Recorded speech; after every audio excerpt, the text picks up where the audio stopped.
오늘 이제 거의 고린도전서가 끝이 납니다. 이번 주, 다음 주 해서 이제 끝이 나는데요. 이제 거의 마지막으로 지금 한 가지 주제에 대해서 이제 이야기하는 겁니다.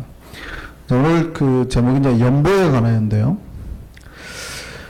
신앙에서 돈만큼 가장 많이 왜곡되고 잘못된 인식된 존재가 없는 것 같습니다. 신앙생활을 하는 것은 기본적으로 우리의 욕망을 십자가에 못 박는 거잖아요. 그러니까 신앙생활을 하려고 하면 우리가 가지고 있는 욕망을 최대한 없애려고, 줄이려고 노력을 하는 것이 이것이 정상적인 신앙생활입니다. 그렇죠? 그래서 우리가 날마다 끊임없이 하나님 앞에 우리의 욕망은 없애고 은혜로 채우기 위해서 기도하는 것이 우리 신자들인데요. 그래서 우선 갈라디아서 말씀을 보면은요, 같이 한번 읽어보겠습니다. 그리스도 예수의 사람들은 뭐예요? 육체와 함께 정욕과 뭐를? 탐심을 십자가에 못 박았다. 이게 기본 우리가 신앙생활을 시작하는 것에 대한 베이스예요. 우리는 예수를 믿었다는 첫 번째가 뭐냐면 십자가에 나를 못 박는 거거든요. 제가 말씀드렸죠. 신앙은 예수가 십자가에 못 박혀 있으면 안 된다고요. 누가 못 박혀야 된다고요? 내가. 예, 그렇죠. 분명히 십자가에서 많은 사람들이 예수의 얼굴을 찾으려고 해요. 그런데 십자가에서 누가 보여야 돼요? 예수가 아니라 내가 먼저 보여야 돼요. 그 다음에 그 위에 예수가 덧입혀지는 거죠. 예수로 옷 입혀지는 거죠. 그러니까 십자가에 박힌 우리 위에, 나 위에 예수가 어떻게 해요? 덧입혀지는 거예요. 그리스도의 피로 덧입고 은혜로 덧입고 덧입혀지는 거예요. 이게 신자의 삶이거든요. 그런데 우리가 십자가에 나를 못 박을 때 육체와 함께 뭐를 못 박아야 돼요?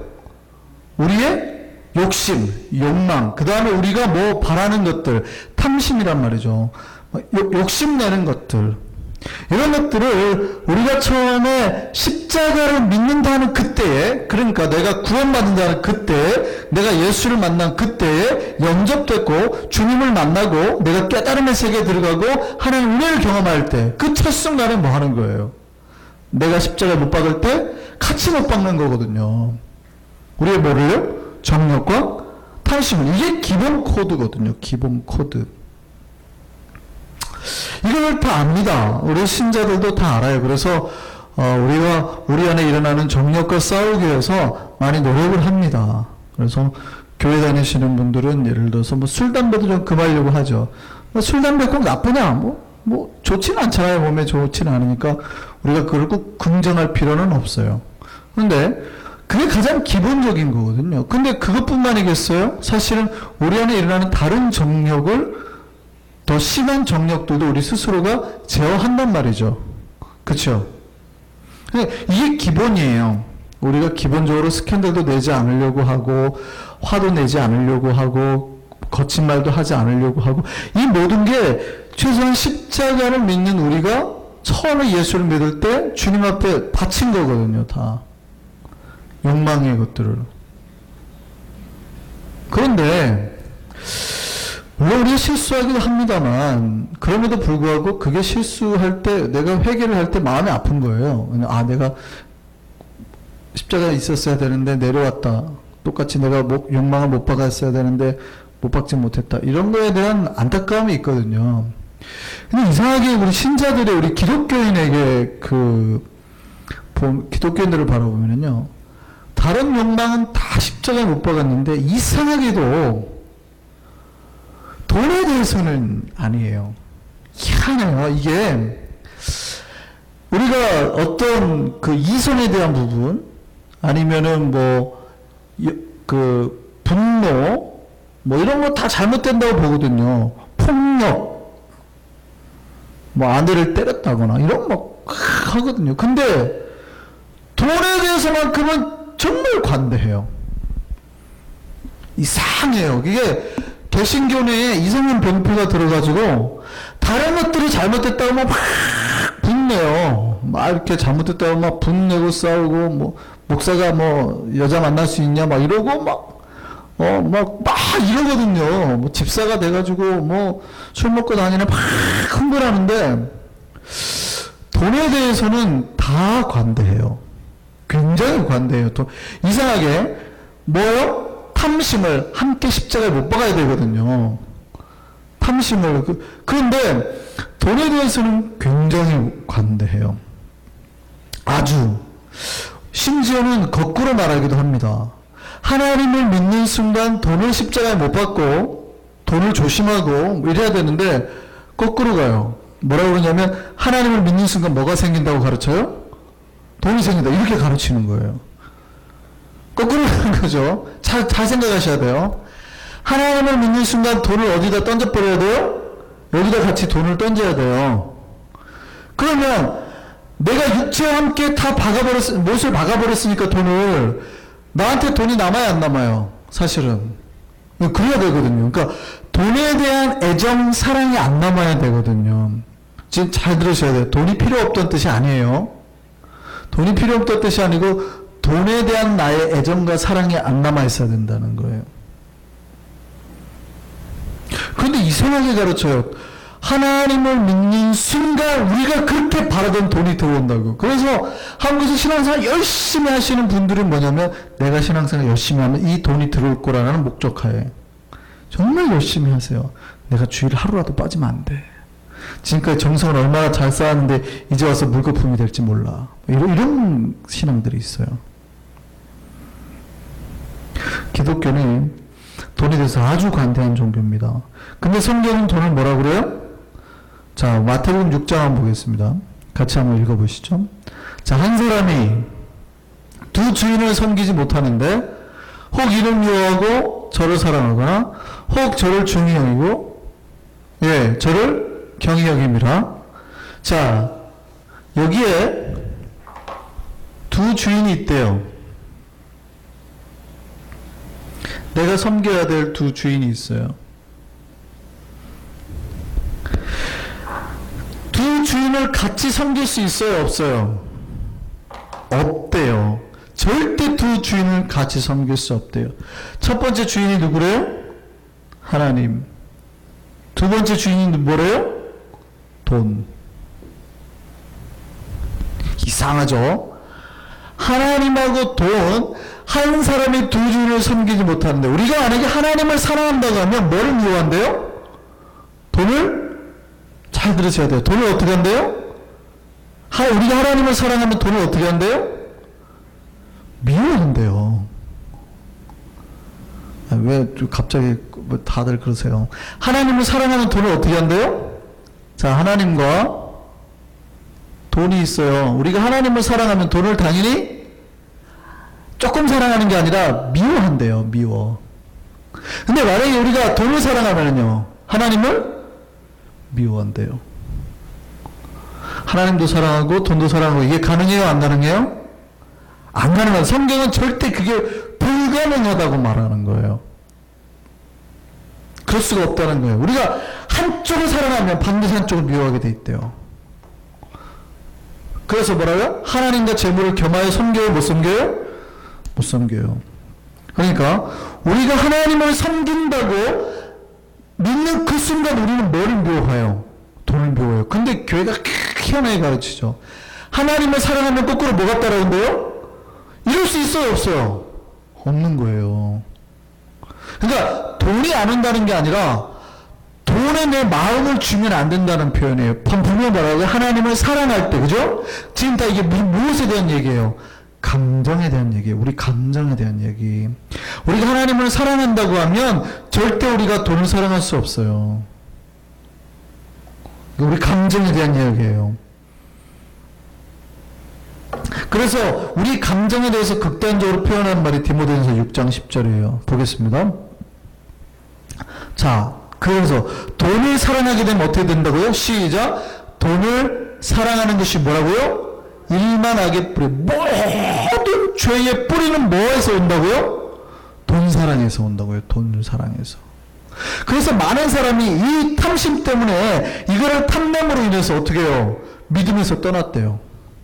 많은 사람들이 돈을 사랑하니까 탐심이 생겨서 믿음을 버리고 하나님을 버리고 나아갔더라. 돈의 위력이 어때요? 어마어마한다고요. 그러니까 돈은 우리의 믿음을 포기하게 만드는 능력이 아주 많은 뭐예요?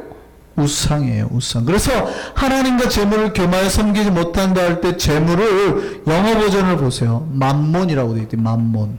우상이거든요. 우상 맘몬이. 절대 하나님과 재물을 겸해서는 섬길 수가 없어요. 근데 이상하게 신앙인들이 돈을 좋아해요. 그리고 꼭 기도할 때 돈 달라고 기도를 하거든요. 이상하잖아요. 하나님과 재물을 같이 사랑할 수 없는데 우리는 재물을 사랑하는 마음 때문에 누구에게 투영해요? 하나님을 붙들어요. 그러니까 내가 재물을 극도로 사랑하니까 이 재물을 줄 존재로 하나님을 붙드는 거예요. 이럴 수 있어요, 없어요?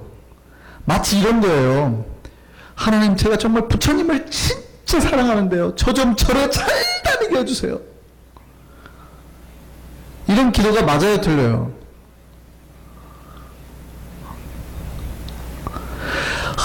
하나님, 제가 비싼 부적을 사왔거든요. 이 부적이 능력 있게 해주세요.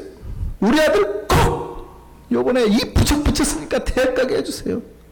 이 부적에 제발 효과가 나오게 해주세요.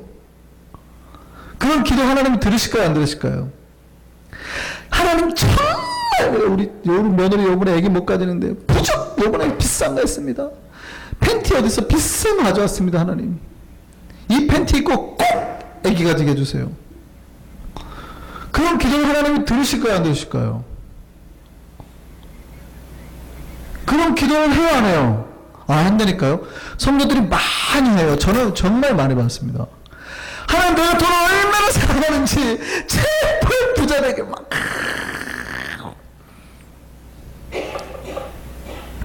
이 기회의 위험성을 잘 모르세요. 우리가 부자 되는 거 성경에 잘 들으셔야 돼요. 제가 뒤에 설명을 해드릴 텐데. 하나님을 잘 믿으면 부자가 돼요, 안 돼요? 돼요. 근데 그때 여러분 진짜 조심하실 게 뭐냐면 절대 마음을 뺏기면 안 된다니까요. 이 돈에다가 여러분의 감정을 넣어버리면 큰일 나요.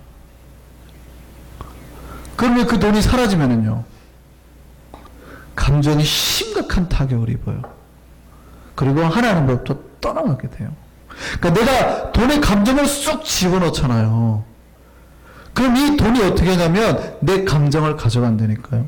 내가 하나님 잘못해서 기쁘고 은혜 있고 충만했는데 돈이 있고 없고에 따라서 이 은혜와 충만이 좌지우지가 돼버리는 거예요. 내가 돈에다가 감정을 집어넣으니까.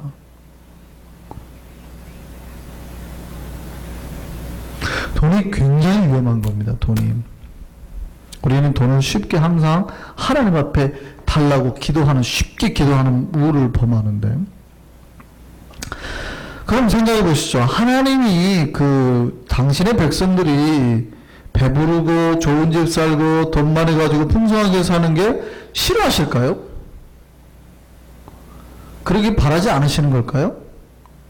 아니에요. 아니에요. 분명히 하나님은 우리를 그렇게 하신다고 하셨어요. 문제는 그렇게 될 때 가장 걱정하는 게 뭐냐면 마음이 바뀌는 거예요. 마음이 어떻게 바뀌어요? 사람은 독특하게 물질이 채워지고 풍요로워지고 편안해지면 마음이 이런 현상이 있더래요. 물질이 있잖아요. 물질이 많아지면 많아질수록 어떻게 돼요? 사람이 겸손해질까요? 교만해질까요? 물질이 많아지는 것과 교만하는 겸손, 우리의 마음의 변화가 있을까요? 없을까요? 있어요? 희한하죠? 이건 물질인데 감정의 변화를 준단 말이죠. 목사님 무슨 소리입니까? 돈 많다고 우리가 하나님 앞에 은혜 안 뺏기고 교만하지 않아요. 그렇게 말할 수 있는 사람 있습니까? 없습니까? 희한해요. 돈이 있으면 교만해져요? 겸손해져요? 열이면 열 다 그런다고요. 이게 되게 조심스럽대요. 돈이 있잖아요. 다 교만해진대요. 그 성경에 뭐라 그래요? 신명기 8장 볼까요? 같이 읽습니다. 시작. 네가 먹어서 배부르고 그 다음에 아름다운 집을 짓고 거기서 거주하고 살고, 그러니까 지금 막 이제 음식도 많고 좋은 집도 짓고, 그 다음에요 소와 양도 번성하고 은금이 많고 네 소유가 풍부하게 될 때에 어떻게 된대요? 네 마음이 뭐해요? 교만해요. 마음이 교만하니까 그 다음으로 나타나는 현상이 뭐래요? 내 하나님 여호와를 잊어버리니까 하나님이 염려하신다.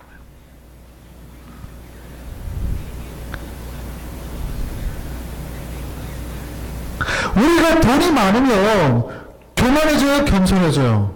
이게 희한해지니까요. 그러니까 돈의 가장 큰 위험성은요, 하나님을 잊게 만들어요. 돈이 많으면 하나님 없어도 살 수 있게 된다고 생각한다고요. 그러니까 돈이 다 해준다고 생각하는 거죠, 돈이. 예전에는 하나님 앞에 건강 달라고 기도하고 하나님 앞에 우리 아들 잘 되게 달라고 기도했는데, 이제는 그렇게 기도할 필요가 있어요, 없어요? 없죠. 좋은 의사한테 가면 된다고요. 하나님이 필요 없는 거예요. 더 좋은 의사 찾아가는 거거든요. 우리 아이의 미래 걱정할 필요가 있어요, 없어요? 아니, 내 사업 중량 딱 불려주면 되는데 막. 이상하게 더 이상 하나님을 찾는 것들이 사라지게 되더라는 거예요. 돈의 가장 큰 위험성. 그러니까 우리가 부자가 되려는 마음 자체가요, 절대 주님이 주시는 마음이 아니에요. 여러분 성경을 잘 보세요. 성경에 보면 하나님을 믿고 부자 된 사람들이 있어요, 없어요? 엄청 많아요. 근데 그 부자들이 다 하나님 앞에서 내가 부자 되게 해달라고 기도한 사람이 있어요, 없어요? 없다고요. 오직 그 마음속에는 하나님만 있었다고요. 근데 하나님이 그걸 보고 어떻게 해요? 기뻐서 돈을 한번 요만큼 줘봤어요. 근데 그 돈의 마음을 뺏겨요, 안 뺏겨요? 안 뺏겨요. 그러니까 더 큰 걸 줘봤어요. 그런데도 마음을 뺏겨요, 안 빼요? 안 뺏겨요. 더 많이 주더래요. 욥이 그런 케이스죠. 사탄이 뭐라 그래요? 에이, 하나님 지키시고 돈 많이 주니까 제가 하나님 경외하는 거죠. 그러니까 뭐라 그래요? 그래, 그럼 제 목숨만 뺏지 말고 한번 쳐봐. 그때는 욥이 어떻게 했어요? 원망 안 했단 말이에요. 그 하나님이 더 큰 복으로 주셨다. 아브라함이 부자가 된다고 우리가 많이 얘기 듣잖아요. 아브라함이 하나님 앞에 돈 달라고 한 적 있어요? 오히려 자기가 돈을 취할 때마다 손해보죠. 자기 조카 롯이 와가지고 뭐라 그래요? 딱 둘이 분쟁이 나니까, 자꾸 종들끼리 싸우니까 아브라함이 딱 가가지고 뭐래요? 어느 쪽을 취할래? 야, 내가 이쪽 좋은 땅 취할 테니까 네가 절로 가. 그렇게 하지 않고 어느 쪽을 취할래? 그러니까 롯이 어떻게 해요? 계산이 빠르거든요. 물가 쪽, 소할 땅 쪽으로 제가 저쪽 가겠습니다 하고 후딱 가죠. 그래서 돌아서니까 뭐예요? 맨 땅과 하늘만 보이는 거 아니에요. 한숨 푹 쉬고 있을 때 하나님 뭐라 그래요? 보이는 게 그거밖에 없다니까요. 아브라함아, 내가 저 하늘의 별처럼 땅의 이 먼지처럼 너의 자손이 많게 해주마. 그게 아브라함이 받은 복의 전부였다니까요. 아브라함의 눈앞에 복이라고 보여지는 게 밤하늘 별하고 땅의 흙도 먼지밖에 없었던 거예요. 복이라고 얻을 만한 게. 근데 아브라함이 그걸 취했어요? 자기가 더 많은 걸 가지겠다고? 안 했다니까요. 롯이 잡혀갔을 때 쫓아가가지고 자기 300명 데리고 전리품을 다 가지고 왔어요. 더 많은 부자가 됐죠. 그거 다 취했어요, 안 취했어요? 아니요. 아브라함이 이걸로 말미암아서 부자가 된다고 할까봐 안 취하겠다, 그죠? 부자가 될 수 있는 타이밍에서 아브라함은 계속해서 거부하는 거예요. 나는 이런 부정한 돈 안 받겠다고. 내가 이런 것 때문에 부자 되는 소리 듣기 싫다고. 계속 아브라함은 그렇게 갔는데 하나님은 아브라함의 그 행위를 보시고 어떻게 해요? 부자로 만드셨대. 그러니까 아브라함이든 욥이든 그의 마음속에 돈을 사랑하는 마음이 있어요, 없어요? 없다니까요. 하나님 앞에 부자가 되려고 떼를 쓰지도 않아요. 근데 하나님은 그렇게 하나님만 바라고 그 마음속에 하나님만 생각하는 사람을 어떻게 해요? 부자로 바꾸시더라는 거예요. 이게 성경이 바라는 복이에요. 근데 우리는 어떻게 해요?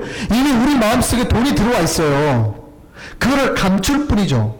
그걸 감추니까 기도할 때 보면 계속해서 뭐가 나오냐면 하나님 돈.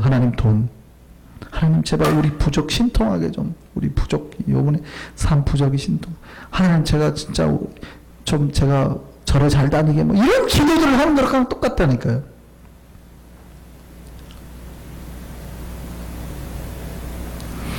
어떻게 해야지 우리가 부자가 될 수 있을까요? 부자가 된다는 말 자체가 어폐가 있는데, 여러분이 정말 부자가 되려면요, 돈에 절대 끌려다니지 않아야 돼요. 그러니까 돈의 위력에서 자유하게 될 때요. 물질이 많아도 겸손한 사람. 그러니까 그 마음과 감정이 하나도 안 바뀌어야 된다고요.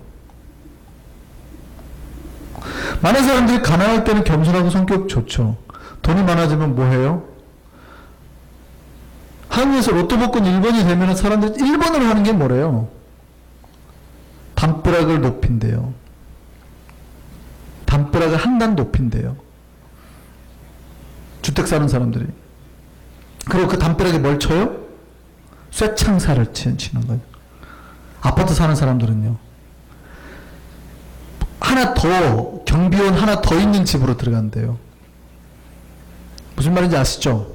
여기 말고 아예 한국은 밑에 경비원이 딱 그 못 들어와요. 아무도 뭐 신문 배달도 못 해요. 한국은 그 아파트가 딱 바깥에가 경비원이 있어요. 아무도 못 들어와요. 요즘에는 전도도 못 해요. 한국 이렇게. 옛날 아파트는 다 꽂았잖아요. 요즘은 아파트 들어오지도 못해요. 그리고 앞에 경비원이 하나 더 있어요. 저쪽 문 앞에.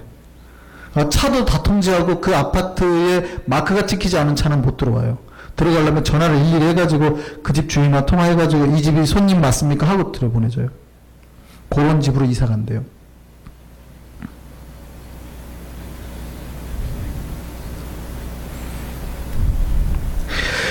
처음에 돈이 많아지니까 담벼락 쌓고 관계 끊고 그 다음에 어떻게 해요? 하나님도 끊어요. 많은 사람들이. 그런데 성경의 인물들은, 위대한 인물들은 그렇지 않았다는 거예요. 특별히 다윗을 보면은요, 다윗은 당시에 정말 돈이란 돈을 다 긁어모은 사람 아니에요? 최고 부귀영화를 누린 사람 아니에요? 근데 다윗이 이렇게 부자가 되고도 다윗은 독특하게 마음을 안 뺏긴 거예요. 제가 지난번에 한번 설교를 한 적 있지만, 말을 많이 두지 말라고 하니까 다윗은 어떻게 했어요? 말이 들어왔는데 말의 발목을 다 잘라버렸다니까요. 나는 말을 많이 안 둔다고. 100필만 가져가. 다 죽여버려요. 수만 마리의 말을.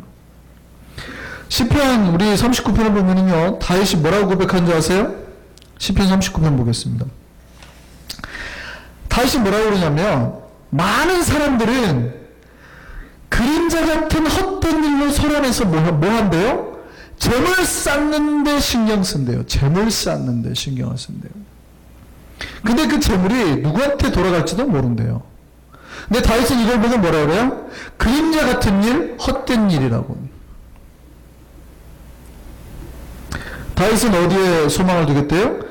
주여 이제 내가 무엇을 바라리요? 나의 소망은 어디에 있어요? 주께 있나이다. 이게 다윗이 한 말이에요.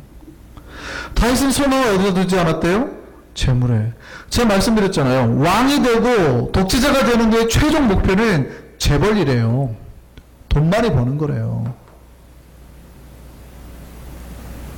왜 독재를 하고 정치를 한대요? 재벌이 되려고. 이게 기본적인 정치와 돈의 공식이거든요. 근데 다윗은 왕이 됐는데 뭐라 그러냐면 자기의 소망은 어디가 없대요? 재물에 있지 않대요. 이건 다 헛된 거라는 거예요. 나의 소망은 오직 누구요? 주께. 이게 성경이 말하는 부자들이거든요. 그러니까 많은 목사님들이 성경 예수 잘 믿으면 하나님 잘 믿으면 부자 된다 얘기는 해요. 그 말이 맞아요. 맞긴 맞아요. 분명히 예수 잘 믿으면 저는 부자 된 사람 많이 봤습니다. 근데 내 마음속에 부자가 되기 위한 욕망에 가득 찬 사람이 하나님 부자 되게 해주세요. 부자 되게 해서 부자 됐어요? 아니라니까요. 그런 사람은 하나님 부자 되게 해주면요, 마음이 다 교만해가지고 하나님을 떠난대요. 오히려 너의 마음을 두지 않은 사람, 돈에 마음을 두지 않는 사람. 그래서 우리 신자는요, 예수를 믿을 때 여러분의 육체와 저의 육체와 함께 탐심을 어디다 못 박아야 돼요? 십자가에 못 박아야 돼요. 이게 신앙인의 모습입니다. 그러면 우리가 재물에 소망을 두지 않는 거, 우리의 탐심을 십자가에 못 박았다라는 거에 대한 우리의 증명이 뭔지 아세요? 우리가 돈에 매이지 않았다는 걸 증명하는 그 큰 기준이 바로 헌금과 구제예요. 가장 기본적인 우리의 지표. 그러니까 내가 하나님 앞에 내가 그럼 돈에 매이지 않았습니다 라는 걸 할 때 하나님이 우리에게 보이라는 거, 그래? 그럼 내놔봐. 이게 뭐예요? 구제할 수 있어? 헌금할 수 있어? 질문하는 게 그거거든요. 자, 한번 28장 한번 보겠습니다. 가난한 자를 구제하는 자는 그러니까 어떻게 돼요? 가난해지지 않는 거예요. 그런데 못 본 채 하는 자에게는 하나님이 저주가 크게 된다고. 그러니까 성경에서 경건의 지표로 생각하는 세 가지가 있어요. 유대인들이 경건하고. 그래서 마태복음 6장을 보면 세 가지 스토리예요. 첫 번째 기도. 너희가 무엇인 구하라 그래야 하면 주실 거, 다 이런 얘기들이 어디에 나와요? 기도하는 자가 어떻게 하라 이런 얘기들 다 어디에 나와요? 마태복음 6장에 나와요. 그게 유대인들이 경건하다고 생각하는 거거든요. 그 다음에 너희는 금식할 때 외식하는 자와 같이 하지 말고, 이런 말도 어디에 나와요? 마태복음 6장에 나와요. 그 다음에 마태복음 6장에 무슨 얘기가 나올까요? 구제하는 거예요. 너희는 구제할 때 어떻게 해라? 외식하는 자와 같이 나팔을 불지 말고 모르게 조용히 하라. 그게 다 마태복음 6장에 나오는 거예요. 왜냐하면 유대인들이 경건하게 생각하는 세 가지가 바로 기도와 금식과 구제거든요. 우리가 하나님 말고 다른 돈에, 특별히 그 우상에 빠져 있지 않은 돈에 빠져 있다는 증거가 바로 구제라고요. 그래서 성경에는 끝없이 이거를 갖다가 움켜쥐는 대로 하지 말고 나눠주는 데 써라 그래요. 디모데전서 보세요. 뭐 하래요? 선을 행하고, 그 다음에 뭘 많이 하래요? 선한 사업을 많이 하고, 그 다음에요 나눠주기를 좋아하고, 그 다음에요 너그러운 자가 되고. 이게 다 뭐예요? 다 나누라는 거예요. 다 나누라. 4번 반복해서 말했어요. 첫 번째, 선을 행하고 선한 사업을 많이 하고 나눠주기를 좋아하고 너그러운 자가 되고. 다 뭐 하라는 거예요? 4번이나 반복해서 나누라 이 얘기하는 거예요. 그래서 우리가 돈에 매이지 아니했다라는 것을 보여주는 첫 번째 표시가 뭔지 아세요? 네가 돈을 사랑하지 않는다는 증표를 첫 번째 나한테 보여봐. 그게 뭘까요? 11조죠. 그 첫 번째 11조예요. 신명기 말씀입니다. 매 3년 끝에 그의 소산의 10분의 1을 다 내어 내 성읍에 저축하여 너희 중에 분깃이나 기업에 없는 레위인과 내 성중에 거하는 객과 및 고아와 가부들이 와서 먹고 배부르게 하라. 그리하면 네 하나님 여호와께서 내 손으로 하는 범사에 내게 뭘 주시리라?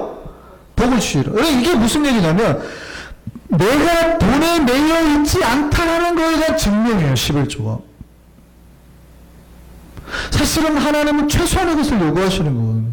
물론 이 최소한의 걸 요구하는 게 다 요구하지만 증명하라 그럴 때요.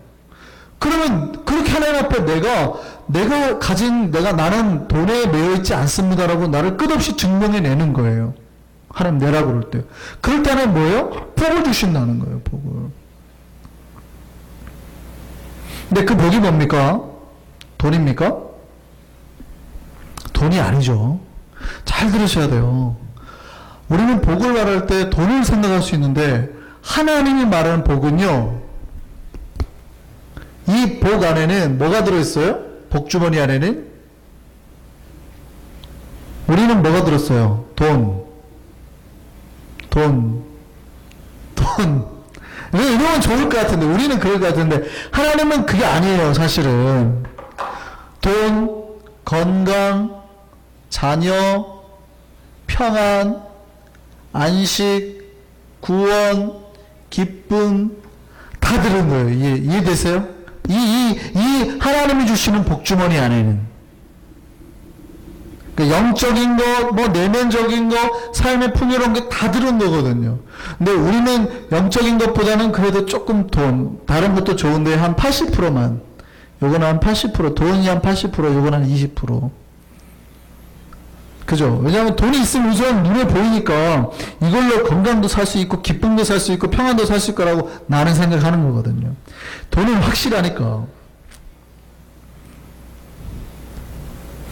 그래서 우리가 하나님 앞에 경건한지, 우리가 건강한지에 대한 지표가 뭐냐면 바로 돈에 대한 자유예요. 하나님 사랑하느냐? 돈을 사랑하느냐? 아니요. 돈을 사랑하지 않습니다에 대한 것이 바로 헌금과 구제예요. 오늘 바울이 거기서 뭐에 대해서 말해요? 뭐에 대해서 말한다고요? 연보에 관하여서는. 그러니까 연보에 관해서는 뭐예요? 헌금에 관해서는, 구제에 관해서는 이 얘기거든요, 지금. 구제헌금 말하는 거예요. 사람들이 돈에 대면 민감해져요. 바울이 예루살렘 교회의 가난한 자들을 위해서요, 구제헌금을 하고 있었습니다. 근데 고린도 교회만 한 게 아니라 이방 교회들에 다 한 거예요. 우리가 지난번에 살펴봤지만 다른 교회들은 정말 없는 중에도 데살로니가 교회, 빌립보 교회가 다 했잖아요. 오늘은 특별히 어느 교회가 언급되어 있어요? 갈라디아 교회. 갈라디아 교회 한 것처럼 너희들도 해라. 어느 교회가 더 큰데요? 고린도 교회가 훨씬 커요. 그런데도 고린도 교회는 해요, 안 해요? 우리 부서별로 하면은 제가 구제헌금 하라고 할 때 1성교회, 2성교회, 3성교회 하라고 그랬어요. 근데 1성교회, 3성교회, 사랑이까지 다 했는데 어느 성교회만 안 해요? 사실은 2성교회만 안 하는 거예요. 예를 들은 거예요. 가장 큰 교회가, 그러니까 이방인 교회가 다 헌금받고 했는데 가장 큰 교회가 뭐라고 그러냐면, 연보하라고 하니까, 구제헌금하라고 하니까 바울이 막 뭐 애쓰고 이럴 때는 괜찮다가 구제헌금하라고 하니까 뭐라고 그러냐면 돈 문제가 걸리니까, 야 쟤는 헌금해가지고 자기를 위해서 쓰려고 그런다? 그럼 뭐라고 그래요? 거짓 사도다. 그래서 바울이 고린도 교회에 배척을 당하는 거예요. 거짓 사도다. 쟤 헌금해가지고 자기 쓰려고 그런다. 그러니까 예루살렘 교회를 돕자, 다른 사람 돕자라고 구제헌금을 했더니 뭐라 그러냐면 자기 쓰려고 그런다. 쟤는 그래서 거짓 사도야. 이걸로 돈 벌어 먹으려고 그래. 이러면 자기 이득 취하려고 그래. 고린도후서 12장을 보면 이제 고린도후서 쓰고 난 다음에 다시 쓰죠. 그러니까 이 편지가 갔는데도 그들이 안 되라니까 고린도후서를 쓰게 된 거예요. 고린도후서 12장을 보면 이렇게 돼 있어요. 뭐라 그래요? 하여간 어떤 이의 말이, 어떤 사람이 자기를 그렇게 말했다는 거예요. 내가 너희에게 짐을 지우지는 아니했을지라도 교활한 자가 되어 너희를 속임수로 취하였다 하니, 내가 교활한 척 해가지고 니네 돈을 다 뺏은 것처럼 됐다고 하니, 내가 너희에게 보낸 자 중에 누구로 너희의 이득을 취하더냐? 내가 디도로와 함께한 형제를 보내었으니 디도가 너희 이득을 취하더냐? 아니라는 거예요. 이게 바울이 지금 화가 나서 하는 말이거든요. 가난한 사람 위해 쓰자, 구제헌금 하자 그랬더니 뭐라 그래요? 그것 때문에 바울을 거짓 사도라 그랬대요. 거짓 사도라. 사람들은 돈 문제가 되면, 결부가 되면 아주 민감하게 반응합니다. 자기에게 정말 무슨 끔찍한 피해라도 일어날까봐 전전긍긍해요. 그래서 그게 자기 영적 스승이든 교회 개척한 사람이든 뭐 형제든 상관하지 않고 자기 이득을 따라서 공격을 해버려요. 그 사람이 나에게 어떤 영적 스승 별로 관계없이 내 이득의 문제가 결부가 되니까, 개척한 사람인데, 자기 지금까지 가르쳐준 사람인데 뭐라 그래요? 거짓 사도라 그래버린다고요. 돈 내라 그런다고, 구제헌금 하라 그랬다고. 이런 문제가 발생을 하는 거예요. 그래서 바울이 뭐라 그래요? 건강한 연보에 대해서 가르치는 겁니다. 건강한 연보에 대해서. 그래서 건강한 연보를 얘기할 때 바울이 뭐라 그래요? 내가 갈 때에 내지 말고 미리미리 모아두어라. 내가 갈 때 연보하지 않게라. 2절 보면 뭐라 그래요? 내가 갈 때 연보하지 말고 내가 미리미리 니네가 때를 따라서 잘 모아두었다가 그렇게 내는 연보가 진짜 정성스러운 연보라. 이해됐어요? 우리 하나님 앞에 헌금할 때도 마찬가지예요. 어떤 것이 강요가 되어서 헌금하는 행위는 절대 좋지 못해요. 여러분이 하나님 앞에 드리기 위해서 미리미리 준비한 헌금이 하나님 앞에서 가장 복됩니다. 오늘 고린도서 그 말씀에 바울이 다시 연보에 대한 방법을 가르칩니다. 고린도서 9장 5절입니다. 같이 한번 보시죠. 그러므로 내가 이 형제들로 먼저 너에게 가서 너희가 전에 약속한 연보를 미리 준비하게 하도록 권면하는 것이 필요한 줄로 생각하노니, 이렇게 준비하여야 참 연보답고 억지가 아니니라. 고린도전서 했던 말을 고린도서에 똑같이 하는 거예요. 연보를 할 때는 어떻게 해요? 누군가가 어거지로 내라고 할 때 하는 게 아니라 미리미리 내가 좀 필요할 때마다, 좀 여유가 있을 때마다 좀 이렇게 남겨두고, 그걸 가지고 내 정성을 같이 쌓아서 드리는 것이 하나님 앞에 복되다는 거예요. 그래서 다른 사본을 보면 독특하게요. 참 연보답다라는 연보를 뭘로 해석하냐면 이게 복이다 이렇게 돼 있어요. 복. 독특하죠? 뭐라고 되어 있냐면 그를 이렇게 준비해야 참 복이 되고 이런 거예요. 이게 참 복이고 억지라는 말을 뭐라고 했어요? 써있냐면 탐심이라고 되어 있어요. 여러분 가진 성경을 보면 나옵니다. 혹시 그 밑에 고린도 후서 말씀 봐야 되는데 혹시 그 밑에 보시면 번역 사본이 다르게 되어 있는 거 있어요. 한번 고린도후서 한번 보세요. 고린도후서 9장 5절 찾으셨어요? 찾으셨나요? 혹시 밑에 각주 보이세요? 뭐라고 되어 있어요? 헬라어로 보니까 다른 말로 원래 이 뜻이 무슨 뜻이래요? 연보가 뭐라고요? 복이라 되어 있고요. 억지가 뭐로 되어 있어요? 탐심으로 되어 있죠. 그러니까 무슨 얘기냐면 너희가 이렇게 준비한 너희에게 복이 되고 너희가 탐심을 부리지 아니하는 줄 내가 알겠노라. 이해되세요? 우리 하나님 앞에 어떻게 헌금하고 어떻게 구제해야 되는지 누군가가 억지로 내라 해서 내는 게 아니라 여러분이 그거를 위해서 듣고 미리 준비하고 하나님 앞에 미리 조금씩 내 마음과 함께 이렇게 나눠놓은 것이 우리에게 뭐가 된대요? 복이 된대요. 그게 우리가 돈의 마음을 뺏기지 아니했다는 거. 나에게 탐심이 없다라는 증거로 하나님 앞에 보여준다고요. 우리가 돈 앞에 어떻게 서 있느냐에 따라서 우리의 영적인 건강이 하나님 앞에 끊임없이 체크됩니다. 바울은 그랬어요. 너희가 건강한 교회가 되라고. 마지막으로 부탁하는 거예요. 바울이 고린도전서에서.